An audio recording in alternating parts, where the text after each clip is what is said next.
I'm willing to bet a lot of you haven't been around multiple animal attacks in 1 week. Yellowstone's one of the biggest national parks in the United States, and there's a lot of different species of animals there. So, my family took a 2-week trip to South Dakota and then over to Yellowstone. So we stopped at the Badlands, Mount Rushmore, the Black Forest, and we were sightseeing basically. That wasn't really dangerous. It was really high up though, so it was kind of hard to breathe. But after that, we went to Yellowstone, which of course is well known for the geysers and the animals and more geysers and big hills. So on the first day, it was kind of just easy going, driving through to get to our hotel. And my mom noticed that the address for where we were staying was in Idaho. So that was a big panic because Wyoming and Idaho, they are right next to each other, but we didn't know exactly where our hotel was. We found out that it was about 35 feet across the border. After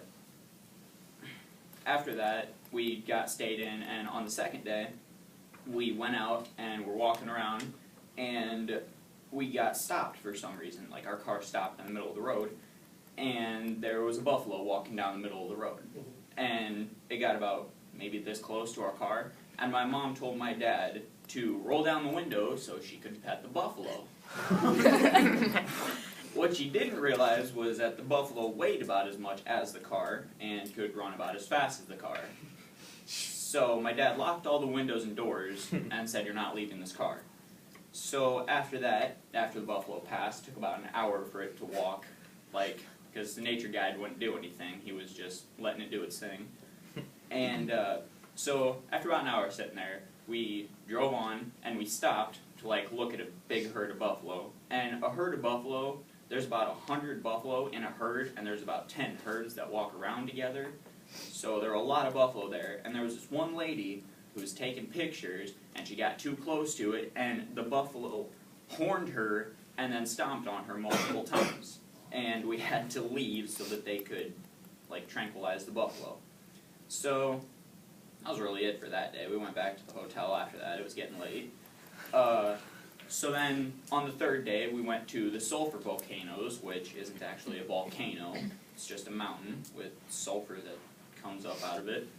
And I was standing there, and I remember looking over, and some dude's hat blew down into it, and he was going to go get it, and then the sulfur wave came up and took his hat, and then we never saw the hat again. So I'm standing there, and I'm like, man, this is cool. And then one of the big waves that came out hit where I was standing close to it, and a big wave shot up, and I got a mist of sulfur all up and down my arms, and that really burns. And so I basically just smelled like one big fart the rest of the day. After that, the rest of the week was kind of steady and easy going, not a lot of animal attacks. There was an elk that was shot in front of us, though. On the final day, we took a hike, and it was like a 3 or 4 hour hike up to the very top of the mountain where we could take pictures and stuff. About 2 hours in, we were told we had to stop and turn around.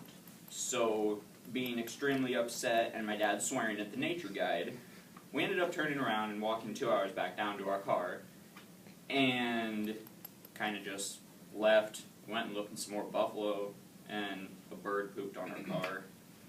And the final day when we were leaving, I found out that there was a bear attack in the group in front of us, and a man was killed. So the nature guide made us turn around and leave. So I just kind of realized that, man, that could have been my group, and I could have been mauled to death by a ginormous grizzly bear.